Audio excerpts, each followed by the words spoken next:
Another year, another dream gone. Then in comes the normal one. I'm a totally normal guy. I'm the normal one. Klopp and his team assess the squad. Some players sold, some given the nod. First few finals, heartbreak it'd be. Then we signed Alisson and VVD. The last piece of the puzzle of this great team. And now the Kop starts to dream. Klopp's team play with passion and pride. Power and press. Fullbacks out wide. Midfield press always on the go. Strikers, Mane, Salah, Firmino. Midfield rotated, physical and strong. We're coming back to where we belong. Played Barca away, we lost 3-0. Back to Anfield, oh what a thrill. Winning 4-0 was just a dream. But anything's possible with this great team. 56 minutes gone, the game is level. Time for Trent to be a cheeky devil. He wins the corner, his cross he trusted.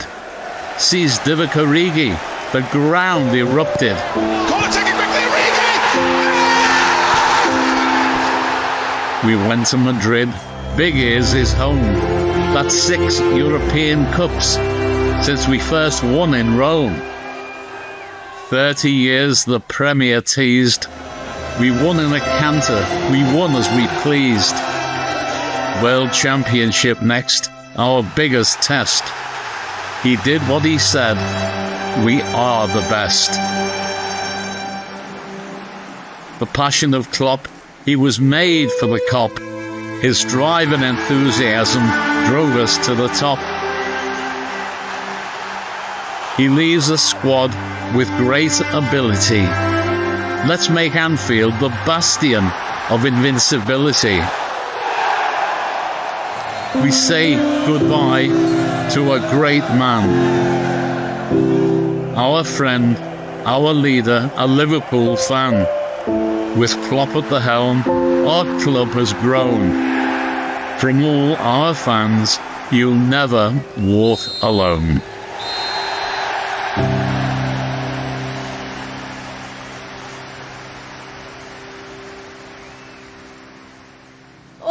I tell you what, we're only at the start of the show and I'm not even sure if I'm going to be able to finish it. The emotion level set right to the max there from the start. Lovely words as well. We must give credit to Liverpool fan Stephen Trelfall and spoken by, of course, our very own voice of Anfield, George Sefton, with the words there. So here we are at Anfield, and I think it's quite difficult to imagine, isn't it, how this place is going to feel. Sunday afternoon, of course, as Jürgen Klopp says, a final goodbye, would you believe, to the fans who've absolutely adored him, I think, for the last 8.5 seasons. And to do that, on the preview show, we've got 3 of the biggest Klopp fans alongside us this week, representing at all areas of the club, really. Former striker Neil Mellett is with us. LFC women legend Tash Dowie is here too. And a proper fan who, of course, has got a season ticket here at Anfield. It is Peter Hooton, who, of course, is lead singer of The Farm as well. I mean, the big question is, are we ready, guys? Because I'm not sure that I am after watching that. Absolutely not. No, I was nearly welling up then, and I was nearly in tears at the last game against Spurs. So, yeah, I think we're going to have my hankies on the ready. What about you two? Mels, you'll be able to keep it together, I think, just about. Yeah, it's unusual. You know, the fact that we know how good he's been for Liverpool, but it's unusual that a manager gets to go out on his own terms. You know, quite often managers are sacked, mutual agreement, whatever you want to call it. But he has been unbelievable for this football club. He really has. I'm sure we'll touch on some of those moments that he's produced for us. And anyone lucky enough to be inside Anfield, or anyone watching it around the world, will just see Liverpool fans thanking Jürgen Klopp for what he has delivered during his time. It really will be a special and unique game to be at. And you will certainly be here, Peter, as you are every home game. Where's your seat? Is it just I'm in 306 in the Kop. Right, okay. Prime view then in the Kop. And it's going to be very, very emotional, yeah. And we'll be able to sing his name, because he wasn't happy when the Kop was singing his name, because he said it's all about the players, but now we can sing his name like we did at Villa. on Monday night all through the game, you know, and Yeah. he can't do anything about it now. Oh, it's going to be wonderful, isn't it? Sad but wonderful. We've asked all of you to give us images, if you like, of what Jürgen Klopp means to you. I'm going to start with yourself because this is iconic, really. It is, of course, the fist pumps that the boss is well known for. I mean, I don't even need to ask you why you picked this, but let's just have a little look. And this is the iconic image of Klopp that I guess we'll always remember. Yeah, absolutely. Look, I think as a player, you know, you always like to celebrate, but I think coming to the end of the game, you know, wherever we are in the stadium, you all want that. You're waiting for Klopp and the fist pumps, and you're always a bit disappointed if he doesn't get the fist pumps out. And it just shows his passion. You know, obviously you're in prime view there. You get the fist pumps. Normally the rest of us aren't treated to that. So, no, that to me is what I'll remember the most with all the other things he's brought. But yeah, I'll miss the fist pumps. Well, you have picked one, a moment which was not long into the start of his tenure, really, Yeah. and it was a moment that I guess he was almost, I don't want to say mocked, but maybe questioned about at the time. And this was against West Brom, of course. It was a draw here at Anfield, and then he took the players over to the Kop. Yeah. And talk us through this. Yeah, well, 2-2 against West Brom, not a great result. Tony Pulis' West Brom, remember that? 2 set pieces they scored against us, but it was the 96th minute. Who else but Divock Origi scoring that late equalising goal. And what was significant about this one, it was very early on in his regime, and he called out the fans early doors. Now, we're talking about him having a great connection with the fans. A few games before this, he said, I don't want the fans leaving. We need the fans to be here and get behind the team.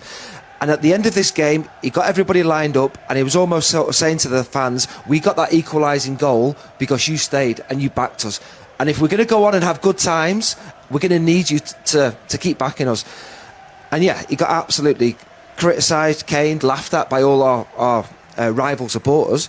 But he connected with the fans in that moment to say, stick about, because what he's going to create at this football club is worth sticking about for. And yeah, that was one moment that I'll certainly remember. Yeah, and obviously showed even so early on, Peter, that the value that he knew was in that connection between the players and the fan base. Yeah, it was absolutely pivotal because he was saying, look, I need the crowd. I think after coming from Dortmund, which is, you know, very vociferous, very working class club, I think he turned around, he saw people leaving in the main stand when it was 2-1, and I don't think he was shocked by it. So him saying that, we were all saying on the Kop, that is an unbelievable moment, you know, and I would have picked that.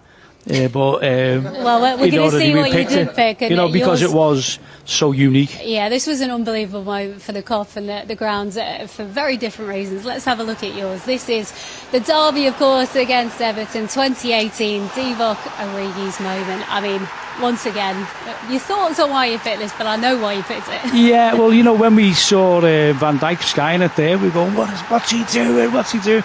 And it came off the crossbar.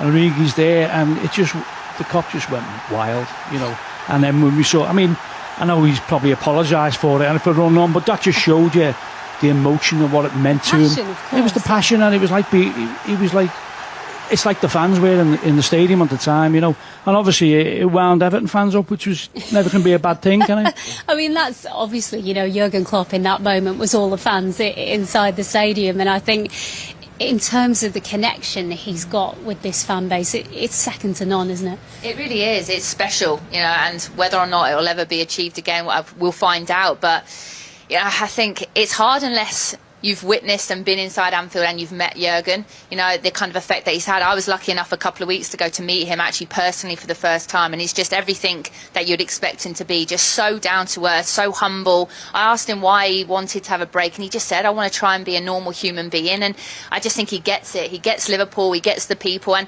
this city is unique in itself. I'm an adopted Scouse, you know, I'm from London, but I am an adopted Scouse. Everyone that comes up to Liverpool says it's just a special place. The people are special, and he's a special person. He gets it, but it's his behaviour, isn't it? Yeah. You know, like he's running on the pitch there. It's what the fans want to see from the manager, and it's not a case of saying, not sure I believe it. People believe him because of his behaviour, and obviously the response he's had from the fans, the players. It's just been a real unique, special time that we'll look back on for many years. We certainly will. Obviously, we're talking about his final game here on Sunday. Let's look back at the penultimate game, which, of course, was at the final away game against Aston Villa on Monday night. I mean, saying goodbye to the away fans, Miles, for the very last time. And of course, for some of these supporters, I guess it will be the last time that they see him, because not everyone will be fortunate enough to be here at Anfield on Sunday. And what was nice about this, I think, is a lot of the Villa Villa fans stayed behind as well to applaud him off the pitch, which it's not just us that will miss him, it's the whole Premier League too. Yeah, well, you've asked me, and I was the only one out of these three that wasn't at the ground. So, but yeah, I mean, it's the connection with the Anfield crowd, but also the away fans as well. Some of the away days that the fans have had have been absolutely tremendous. And okay, the result wasn't great on the night, but it was sort of him just sort of saying that is the end of all those away games. And yeah, in all fairness, I thought Villa were more than worthy of that point in the end. Disappointing to have dropped 2 points, but yeah, just the way you went. I mean, you were in the away end, weren't you? What was that like? Yeah. You know, I mean, we were cruising. It was like a pre-season friendly, you know, but obviously you made the change.